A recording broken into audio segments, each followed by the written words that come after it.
To our true self-talk right after our Connect with Your True Self energy healing and training session. We do this every month. This is the 12th year, maybe the 13th. I'm not sure anymore that I have been doing this. My name is Jona Bryndis, and you can learn more about my work on my website, transCODES.com, or my YouTube channel with hundreds of lectures and workshops there. But here right now, where all of you are gathered, we want to talk about the inner experience, the 1 hour, 60-minute deep contemplation, prompted with a few articles and an invocation to our true self. And while we are all aligning to our true self in this way, myself and other energy healers help out to, hold the field, to create and hold the room that you guys are doing this in. It's kind of like, like you have an event and you let people into this room and you play a little bit of music in the background and you have a certain light and an atmosphere. You create a resonance. Today, Astrid was my co-facilitator. Thank you so much, Astrid, for doing this with me. And we had quite a few participants as yourself. So I would like to begin our reflection here, obviously with always being open for your guys' commentary and your guys' questions. So please feel free to do this at any time. But I want to do something different this time. I want to start out with the energetic forecast, the energetic weather conditions this year, better say this month, that you can look up on my website, or if you are part of the Energy Training Club, which is sort of the premium membership here on my website, then you are actually there live when we discuss this. So here you see an overview over these, what I call energetic weather conditions. Those are the energies that work on us, and whether we are consciously aware of it or not, just like how the actual weather can work on us. And it gives us a little bit of a preview, not a prediction, but a little bit of a preview as to what these energetic streams, these currents that we are flowing in, where they're going. And our job is basically to synchronize, to align with them. All right, so if we go with them, then we will perceive our life and our inner world as calm. And if we sort of try to work against it, it's just like when you go out in summer clothing in the middle of the winter, you're going to experience resistance. You're going to experience, the cold in a painful way. So keep this in mind whenever you are going through deeper inner processes, because it allows you to see perhaps what it is that you have forgotten, or what you have sort of committed yourself to dedicating yourself, like being a good human, wanting to collaborate, wanting to bring your higher expression into this world through your interactions with the world and others. And sometimes it's harder and sometimes it's easier.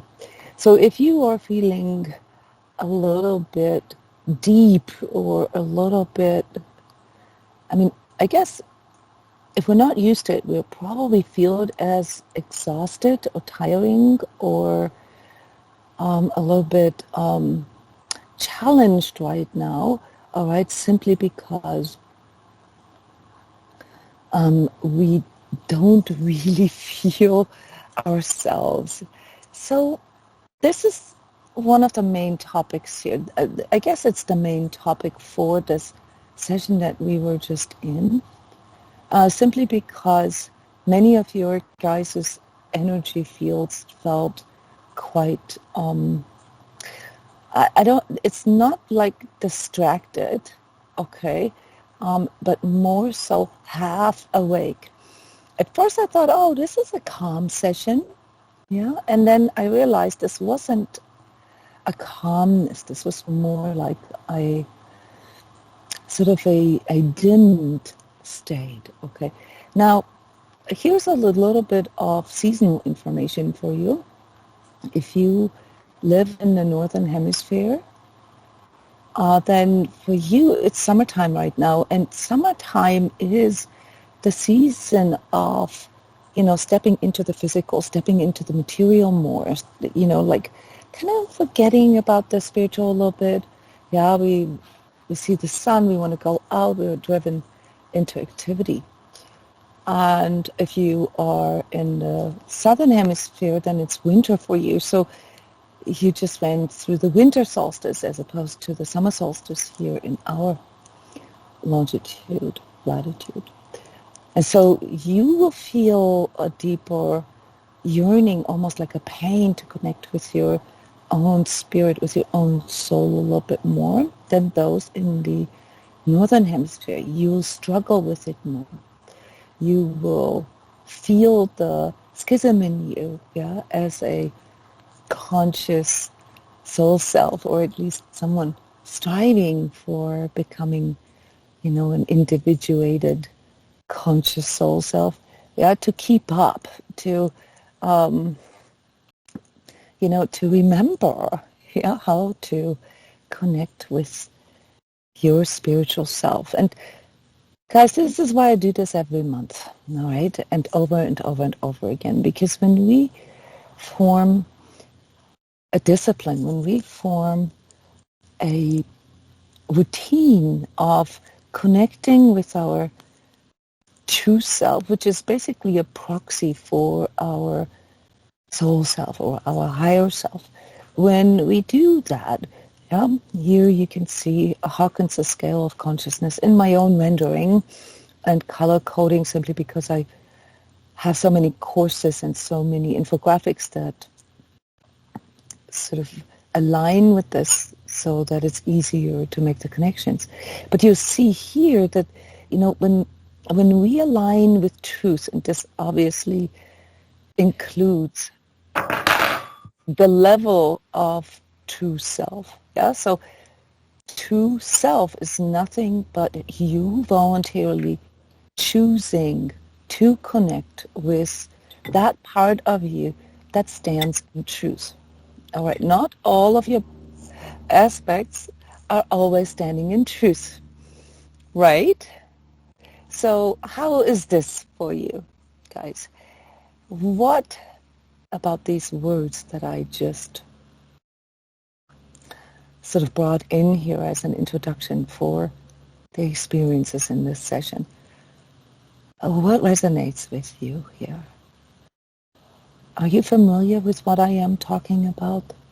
Forgetting to connect with your spiritual self, getting caught up in daily routines and daily tasks, autopilot, or constantly sort of jumping back and forth and not really being able to find the middle ground, the right translation.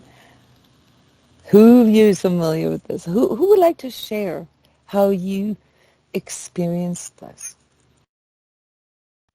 in your daily life, or perhaps also your contemplations or inspirations that came in during the session?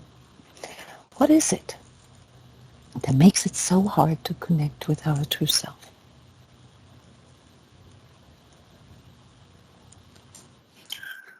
Hello, Jona. Hello, everybody. Hi. It's Sebastov. To Hi, me, Sebastian.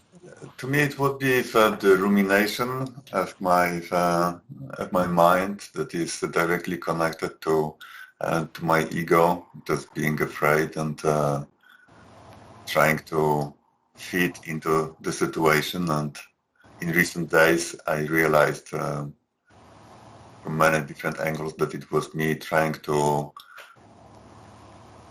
reach some sort of significance. So it's like inner child stories. Mm-hmm. But the rumination of, I would say, would be probably the most impactful in my life. And that's what I felt in the session today. It was quite dynamic on my end that I could see that rumination quite clearly and projections that comes with it, and kind of piercing through that, and kind of regardless of that noise, still standing my ground, and I did some grounding and kind of connecting with my heart regardless of that noise, even if I couldn't feel it right away, or even if I didn't feel it for some time. Still, like that intention and focus, I felt it was quite important to me. I mean, the fact that you can discern, that you can actually consciously perceive this. Okay, you said see. I'm sure you don't mean see like as in visual, but or maybe you did, but some of us can. But see as an understanding or as in feeling it a little better.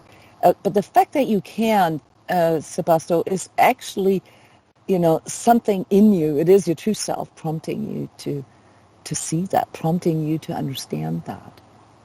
So what I heard you say is that basically you struggle with getting caught in your mind, being in your mind too much, right? Because rumination is a function of the mind, okay?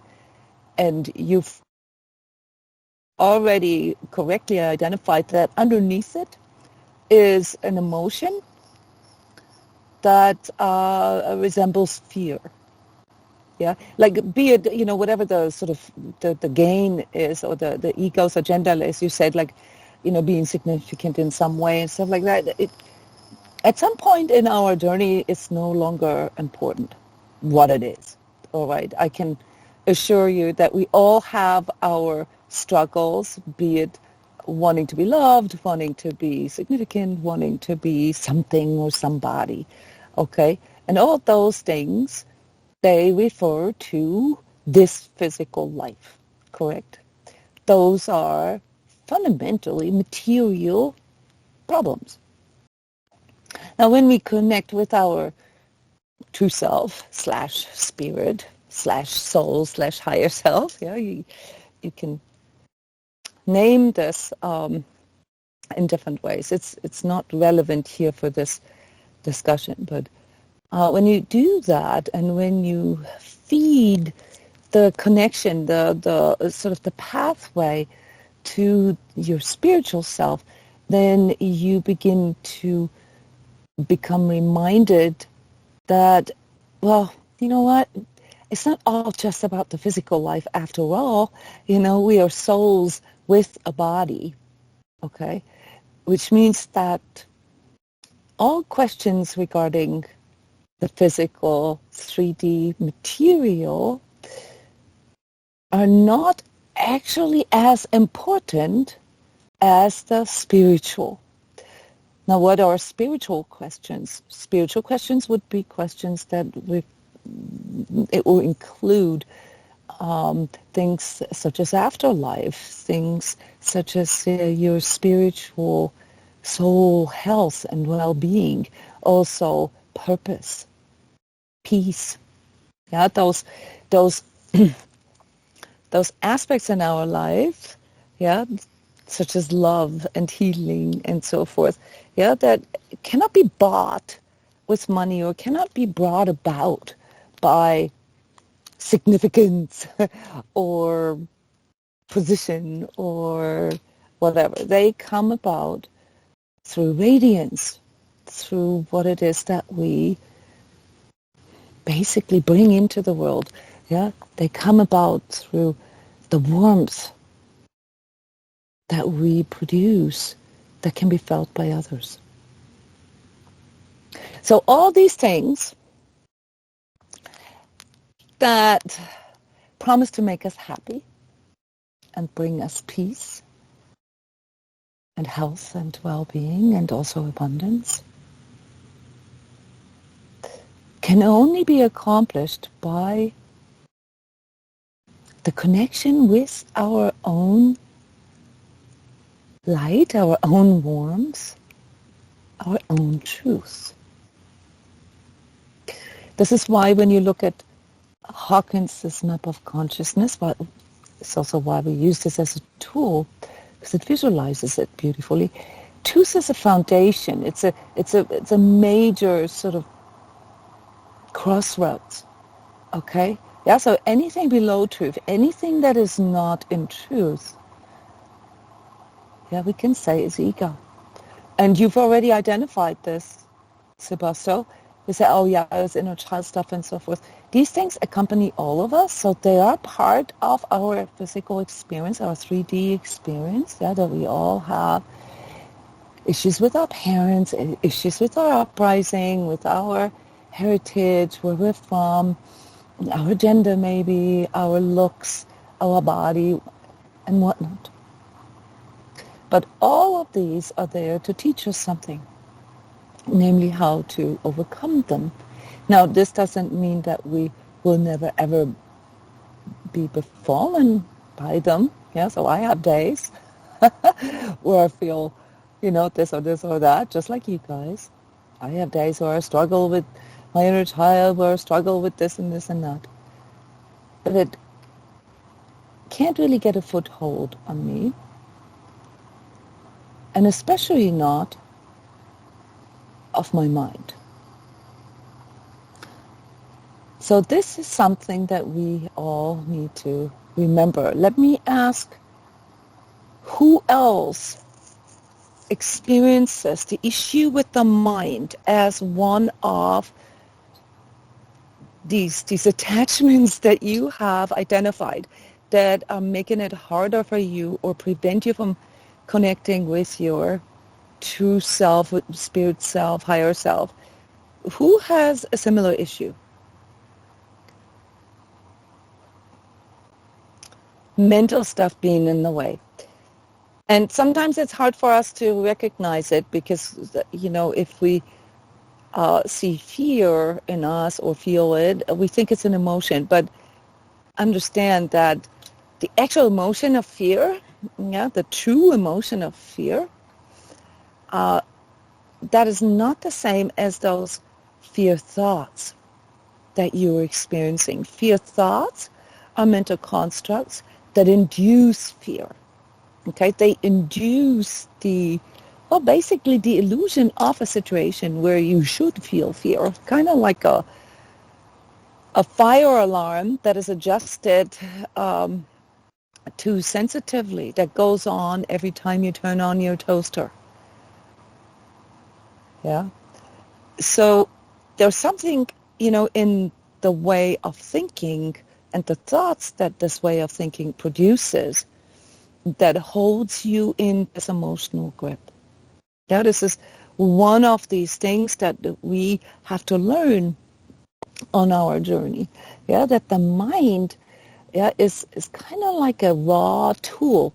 If we don't train it, it will take off by itself, and it will get fed. It will get, fostered and nurtured by the ego. All right, so you called it the ego mind. So that's showing all of us that, when we are dealing with those thoughts that we cannot control, that are intrusive or that we can't stop, or that produce imagery in us that induce certain emotions, okay, then you're dealing with a rogue mind. You're dealing with your ego mind that is, creating all sorts of illusions and delusions. And there's a lot of research that was done on that. You guys have heard me say this before. These what if scenarios and so forth, they all relate to, sort of an disalignment or misalignment within ourselves. Yeah, meaning that, we're not actually realizing or feeling what is a true threat or a true thing that we should be afraid of. Yeah, we cannot see truth. We cannot, and you guys heard me say this a million times, discern truth. So this is the problem. A ruminating mind and all that comes with it, guys, from an energetic point of view, is considered an attachment. The causes for that have to do with a lack of self-awareness, a lack of training, a lack of discipline. But also, of course, physiological causes or psychological causes can, sort of pave the way for, a more, sort of out of control mind. In general, though, we all have it. It's just a matter of, actually learning how to make sure that you, the self in you, the I in you is the one that is thinking and not something or somebody else. And we're going to go into the disciplines of truth here. I felt that this was maybe a good addition for this reflection, to give you guys very practical tips on really like sort of step by step and sort of realigning yourself to your truth. So truth is the prerequisite for all the things that you want in life. And how do I know that I am not in truth? How do you know that you are not in truth?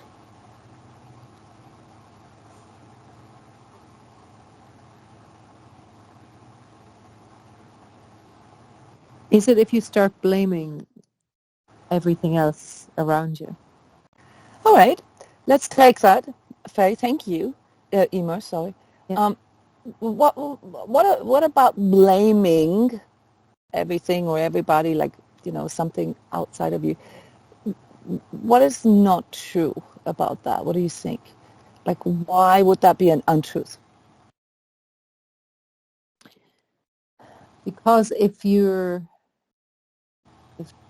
I suppose that if you're feeling, hard done by, or feeling that you're a victim, is it that you kind of created this or something and you're not taking the responsibility? I think I know what I want to say, but I'm finding it difficult to say it. Your true self knows that, you as you are, where you are, that is where you're supposed to be. Well, what's when you blame something or somebody, what are you affirming there within yourself?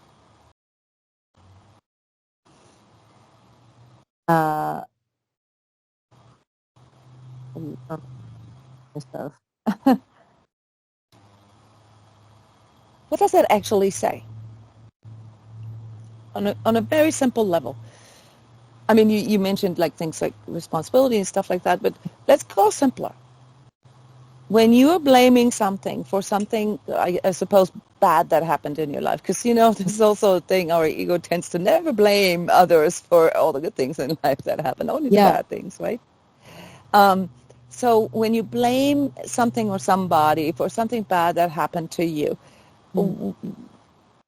what are you affirming with that? What are you basically saying?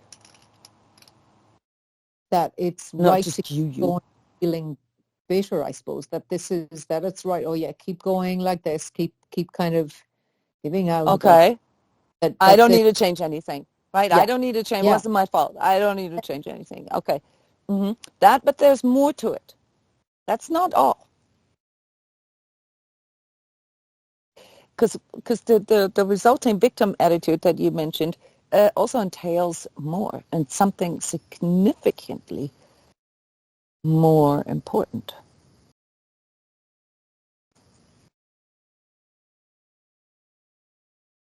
Is it like dopamine that, I'm getting something out of this?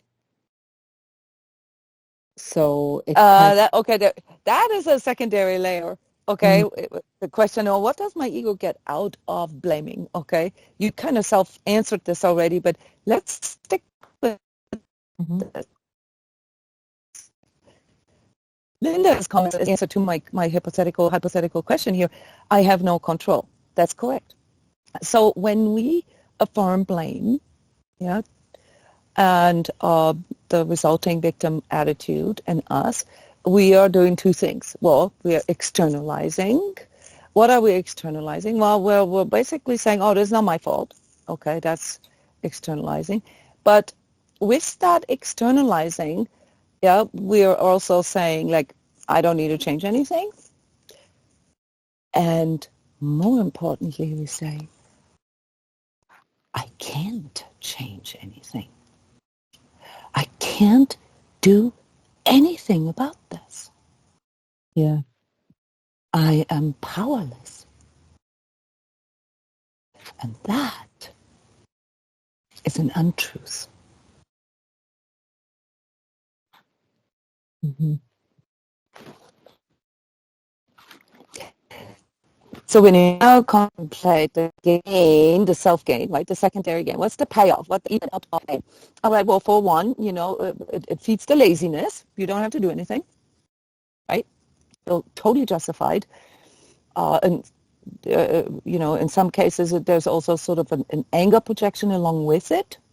Yeah, so we hone in on one person or the government or whatever, and we're expressing sort of a vindictive or retaliatory kind of emotion along with it. It's their fault. They always do that, or something like that. Yeah, and worst of all, we're telling ourselves and affirming that we have no power.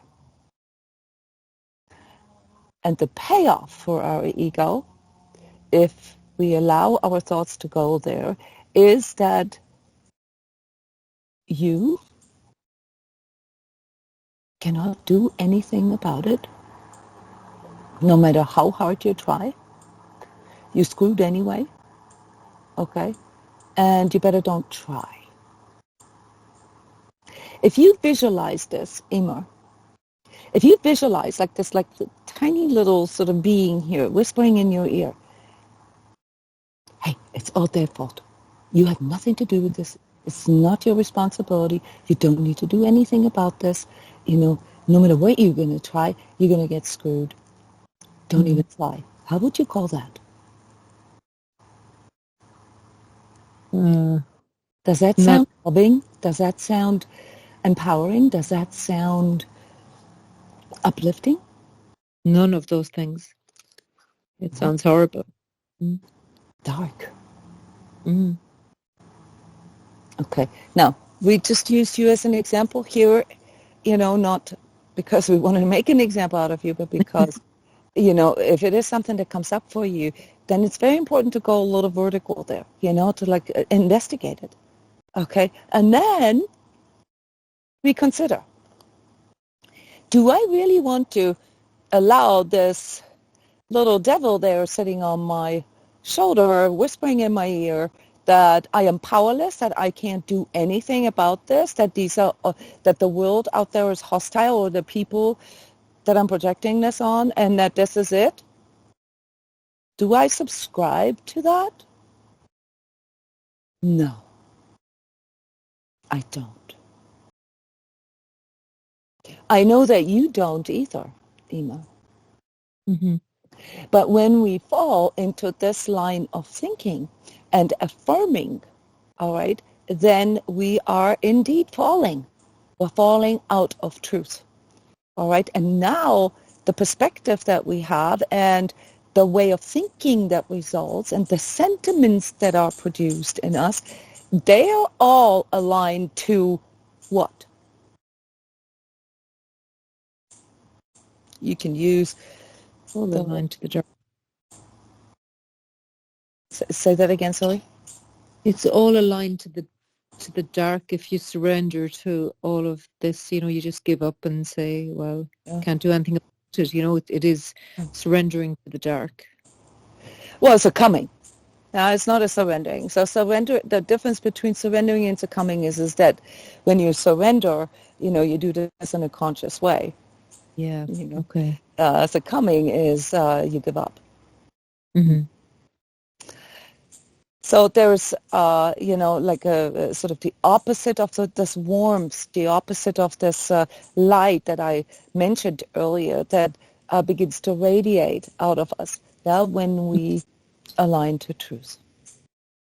And truth is this light that when we put ourselves, when we stand in that room or that frequency or whatever you want to call this, when we stand in the light of truth, that's how we become able to see this. Right now, you are. You're standing in that light and you're seeing it. Right now you do. But the hard part for us is to translate that, to remember it tomorrow, right? And then there's this habit, like it keeps creeping in even if we don't believe in it, right? You guys have that too? Yeah. I'm sure you don't believe that you are powerless and that life is not worth trying and that it's all just about surviving life. I'm sure you don't believe this in the center of your heart. And yet you get caught in mindsets and sentiments that reflect that affirm that. And that's why we have to practice that, because it is a habit, all right? And we don't even need to talk about the causes for that, like how our society plays into this and collective energies and all that. If you get too caught up in that, you're externalizing all this again. It's all just about you, okay? And your free will, your ability to think the thoughts you want to think and to freely feel and to freely translate your will, your alignment into this world, to freely choose. This is what it's all about. And this is, if you want to bring darkness into this consideration, is what darkness is after. To take away that free will and to give you the illusions and delusions of powerlessness. Okay? So that's a little more spiritual or esoteric when you look at it this way. And I personally find this helpful. Okay? I find it helpful to remind myself that I am a soul with a body. In other words, that my primary existence is that of consciousness. Okay? And my secondary existence that I'm experiencing right now is that of physical 3D material nature. All right? So that helps me to remember what to prioritize. Now you can say, okay, when you go about this life, you have a family, kids, job, house, all these things. You got a lot of physical needs, material needs to take care of. And you can't just say, well, I'm not going to pay my bills because, I'm a soul with a body. What does my physical, mean to me doesn't mean anything to me. Well, you can do this. And in the old days, monks and nuns and, such, professions, they basically represented that. That was an attempt to basically say goodbye to all of the physical needs, and to move into a place, where you don't have to take any of these responsibilities.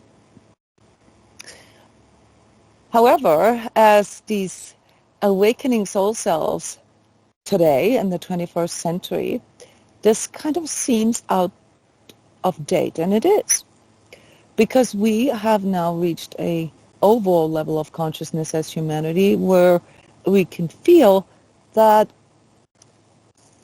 we can balance this, we can find the middle ground. Our job is it to work through this, to overcome these attachments, these illusions and delusions?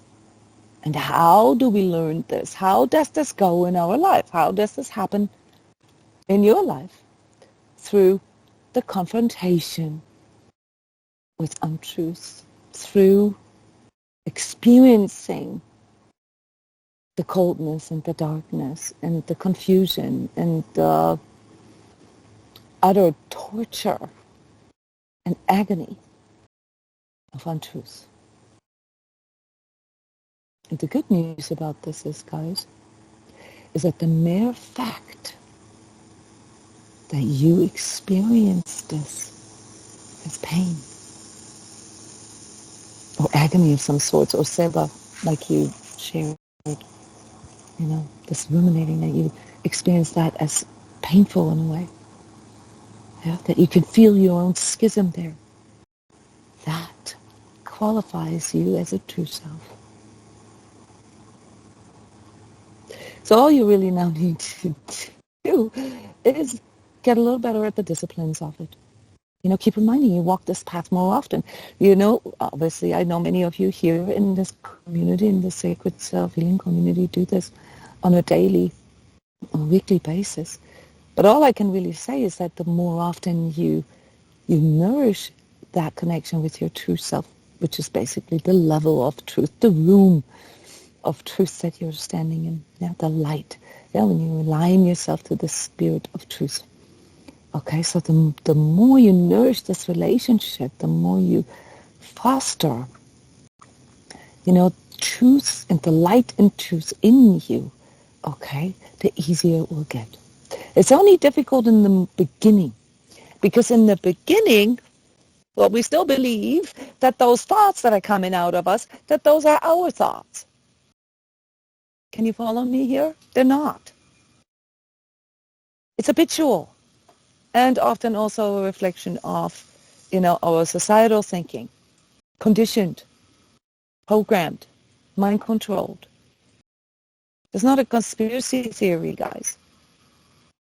Okay, there's so much research done on this. It's not even funny, and it's old research, like 100 years old.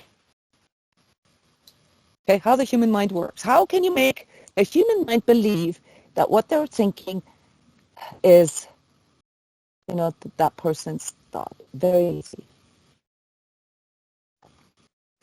That's the subject of an extra workshop, some of which we've already done in the past. I will add that to our workshop calendar here in the Sacred Self-Healing community, namely how mind control works.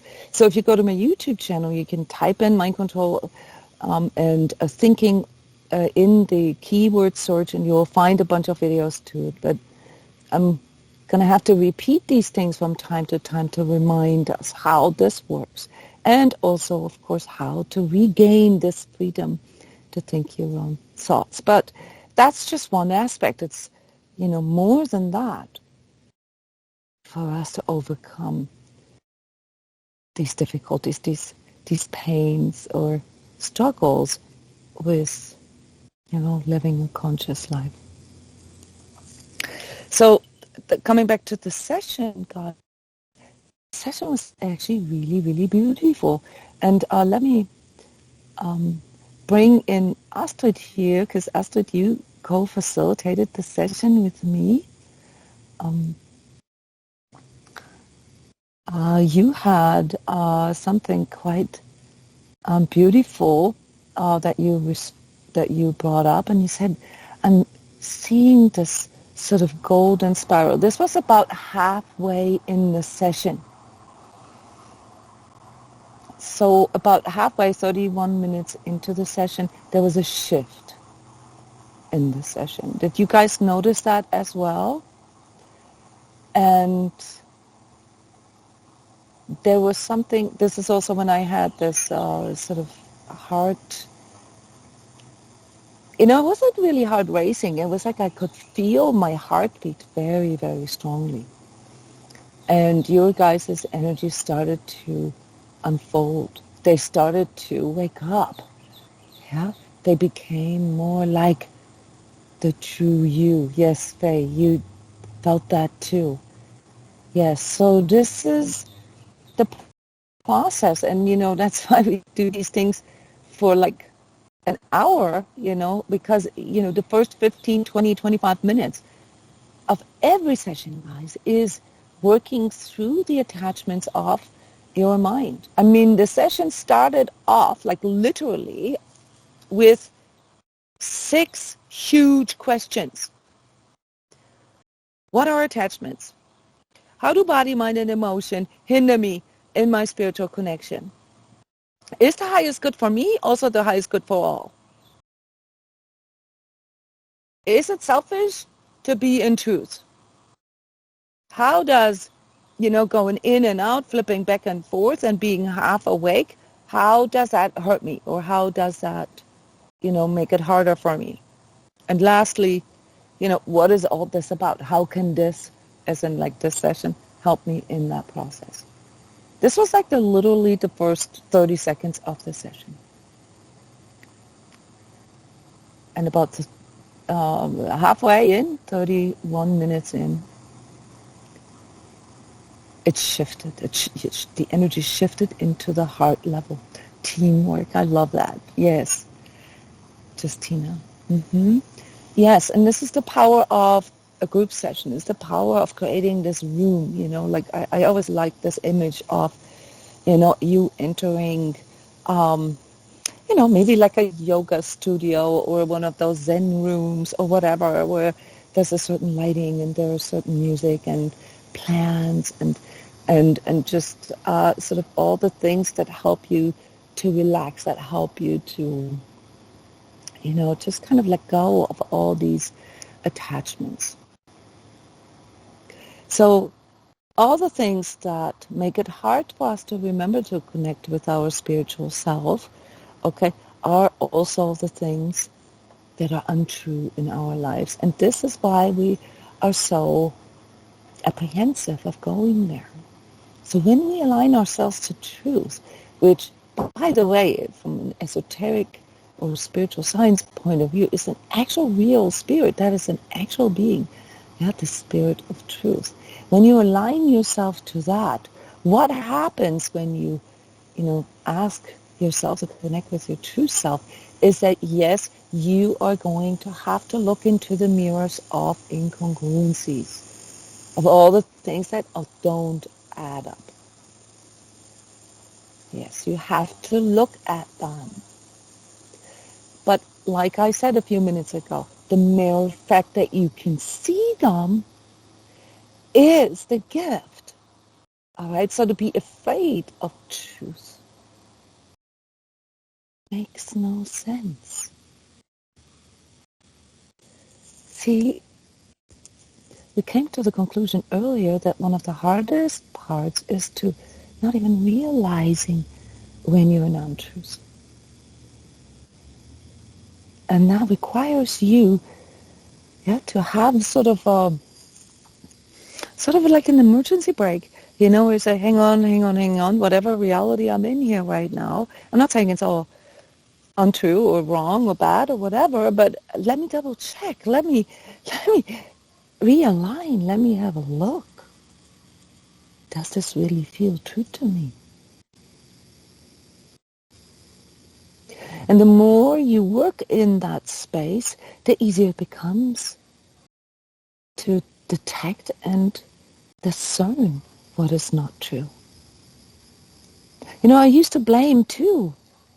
But now I realize if I blame others for bad things that happen, that really just means that I failed at discerning truth. Okay, because when you are able to discern truth, you can feel it. You can feel which people to do what with and not. What to subscribe to. And even if you fall for something, if you get sort of temporarily attracted into something, okay, you can feel that it's not good for you. And you can let it go. All right? And this is where the true battle takes place, guys, because there are some things that we don't want to let go of, even though we know doesn't look good for us. Yeah, that's the part that we need to work with. Okay, we don't need to fight. Choose. If you find yourself apprehensive to looking at, some of the incongruencies in your lives, then you either in an illusion or delusion, because at that moment what you're saying is, I don't want to see truth. Okay. And we've all been in those places, and there's nothing wrong with this. So the discipline, on a sort of a practical level, or like sort of feeling level, like how you can remind yourself, is by making it a habit. By making it a habit, either through praying or meditating or regularly contemplating, journaling, on sharing with other people. Yesterday was a special day here at transCODES.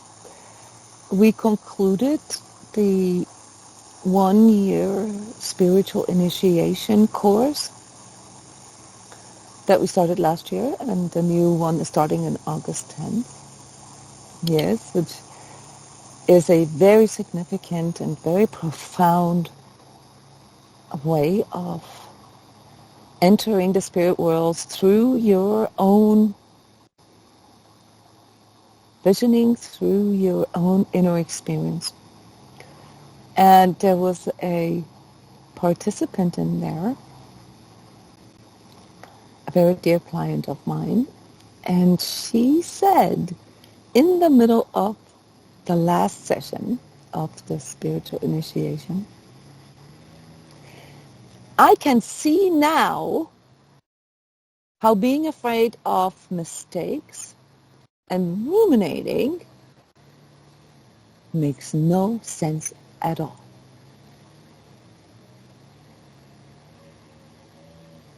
I can see now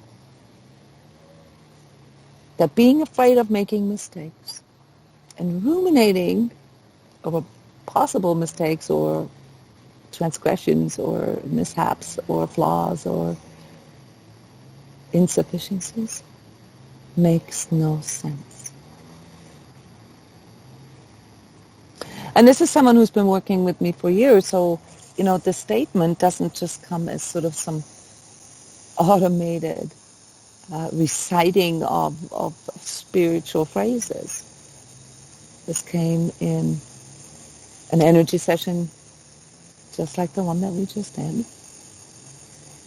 With those who do spiritual initiation, we do this live, so everybody is connected with me, and we basically talk and exchange during the session. That's the answer to the universe, Jona. Is what a spiritually initiated person sounds like.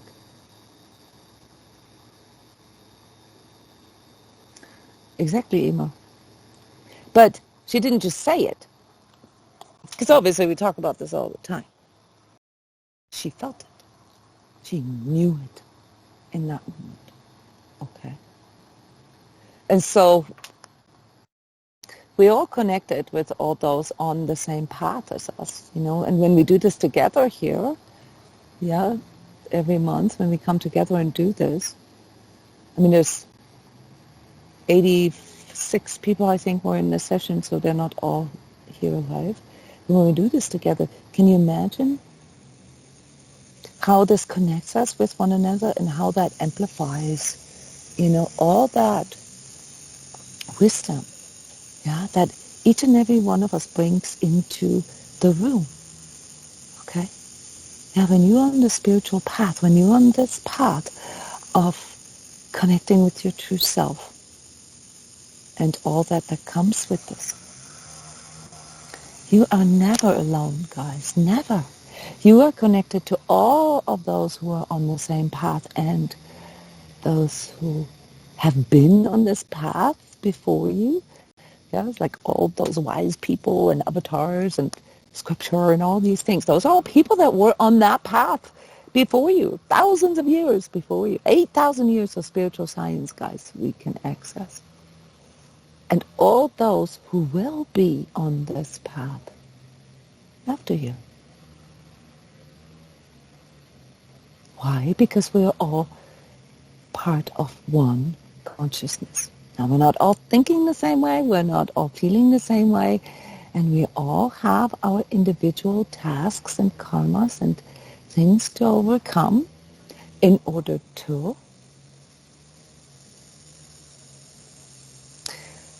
I don't really want to answer this here for you, what the purpose of overcoming untruth is, because I think you already feel this in your heart.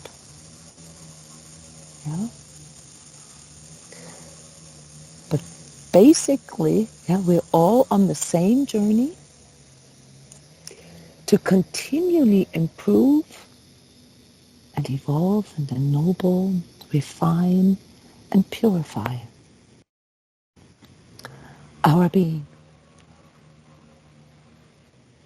And this happens with the help of the Spirit of Truth, or Christ consciousness, by allowing my energy to show me the truth at all times, and by giving myself more space to grow. I can learn to silence the fear of change and embrace the chaos as creative power. Truth can be known by the way it feels, how it feels in your heart. And it can be worked toward. Okay, so we already know that we get our ego for free, right, at birth, and truth we're going to have to work for. Okay, at this day and age, it is our job to learn how to discern truth due to the power of consciousness in us. Okay, so we have to work this out for ourselves. And on your screen right now, you see a slide that I came up with at the beginning of this year called Disciplines of Truth that help you with this process. Number one, and there's a reason for this, a reason you found out today. Accepting one's ego mind's limitations. What does this mean? Accepting that all the thoughts that you are thinking aren't yours. Okay, that there's limitations to that. Doesn't mean that everything's a lie that comes out of your mind. It's not what I'm saying. Your intellect obviously is a very beautiful tool, but it is a raw tool if it's not trained. So if it's untrained, it will produce the ego mind, and if you believe that that is who you are, then you're in trouble. Okay? You're not in truth. Understanding the power that brings about truth. Okay? This has to do with what I said about freely thinking, freely feeling, and freely choosing. Yeah, that is the power that brings about truth. Without freedom, there cannot be truth. So you have to give yourself this space. You cannot affirm things like, I'm powerless. Because then you were saying, I don't want that power. I don't want that freedom. Further, neutrality and non-attacking attitude. So this is something that we're dealing with right now, especially in this summer 2024 here, where, you know, there is so much chaos going on in the media and in, you know, the political and societal worlds that we live in that is aligned to what? My team or your team? Yeah? Animosities. Hostilities. I mean, just a week ago, we had our presidential candidate, you know, trying to be assassinated.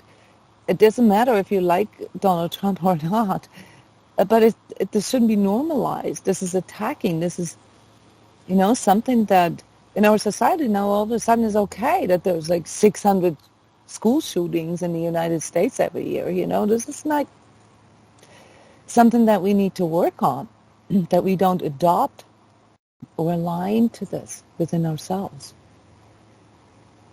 Non-attachment. That's a hard one for most of us because we think that when we talk about non-attachment or detachment, that there's a loss of some sort. So we have to really feel into this. What am I actually losing? Yeah, when I let go of this or that. Okay, and this needs to be experienced through life. Yeah, this is a form of maturity that forms when you learn that, you know, attaching to something in a way that it imprisons you, okay, is untruth. Patience, yes, we have to work with our patience. And this is also where, you know, routines and habits come in. Yeah, it becomes a lot easier to agree to this process taking several lifetimes. And that on a long enough timeline, we all gonna get there, okay? There's a short and there is a long way, and the short way is the one where you freely choose it, where you voluntarily choose truth. The long way is the karmic way. That's where you are being more or less, you know, sort of guided or forced through repetition. Yeah, so that the last one, you know, can see that certain things don't make sense. Fearlessness, yes, you need courage. But what do you need courage for? You need courage to overcome the fear of the unknown. But the fear of the unknown is always there. Everything in the world is unknown. Yes, there are certain things that you can sort of anticipate, and the more trained you are, and when you're spiritually initiated, you know, when you gain access to the spiritual world, you can see, you know, the bigger streams of the future. So, you know, you're no longer sort of attached to specific outcomes. Yeah? And that then allows you to develop courage. Further, the willingness to be of service, to be a good human. Being a good human and aligning yourself to truth is fundamentally being of service.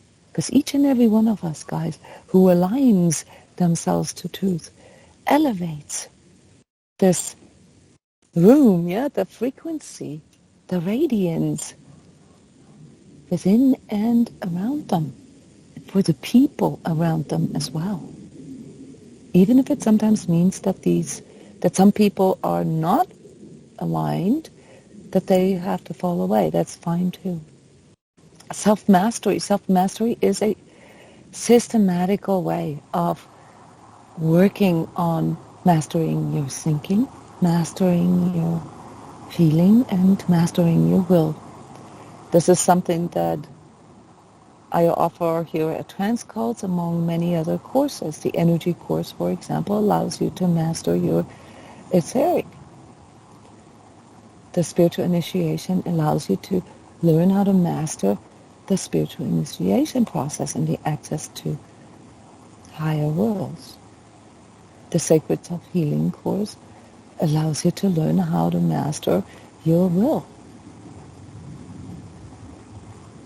And all those workshops and lectures that you can find on my YouTube channel or in the Sacred Self-Healing Forum helps you to learn how to master your thinking and your feeling. Every single lecture I do is about this. So self-mastery is a lifelong process, guys. Yeah, that never really ends. But it's not about eradicating flaws or imperfections. It's about aligning yourself to divine evolution, the constant improvement, the constant refinement, the constant ennoblement of your conscious self. And the longer you go, the humbler you get.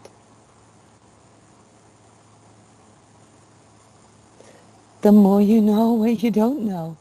Yeah, because the bigger it becomes, the more the cosmos opens itself up for you, the universe, and you realize how big it really all is.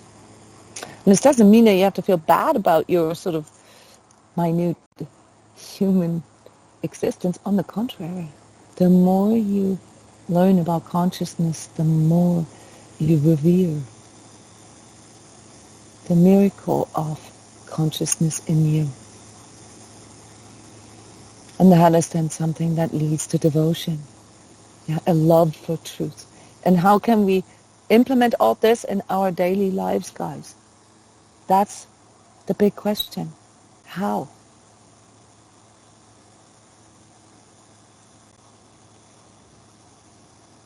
By gratitude, by sharing, by monitoring our sentiments, every thought, every word, every action, okay, whether it's aligned to truth, whether it's aligned to love, yeah, whether the energy that we're putting out there is loving or fear-based or angry or doubtful. That's how. Yeah, so obviously we can do this, for ourselves. We can do this with sort of everyday spiritual routines, which is something that I have been recommending over and over and over again, including energetic routines, grounding and centering and breathing and, feeling into your overall physical well-being, responding to your body's needs, working on your boundaries and your communication with others, and obviously monitoring, your thinking. Yeah? Monitoring if the thoughts that you are thinking really are thoughts that you want to think, or if you are being thought by something or somebody. Yeah, that's stuff that you can all do every day.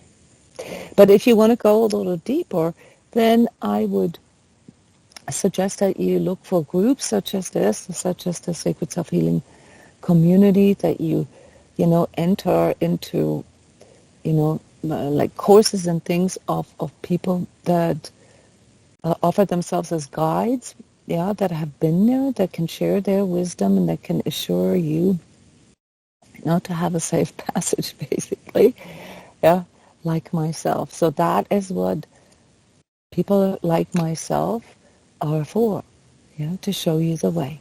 Not to do it for you, not to predict to you anything, but to help you along the way, to cheer you on, to hold your hand, to help you understand yourself better. Okay. So I hope to see you again next month for our Connect with Your True Self Energy Healing and Energy Training session. Please like this video, send a recommendation, maybe comment in the video. Help others to connect. Yeah, the Connect with Your True Self is free. There's no obligation whatsoever. And those of you who are interested in going a little deeper, please check out the spiritual initiation process that starts on August 10th. All right, this is a one-year program. Or consider becoming part of the Energy Training Club, which is basically 2-3 sessions a week, workshops and so forth, everything that you find on the calendar. All right. Thank you so much for coming, Astrid. Thank you so much for being such a fantastic co-facilitator here today. Astrid speaks German, so we actually co-facilitated this session in German, which was very cool for me. And thank you for all of you sharing here. Yes, wonderful. Okay, so please stay conscious.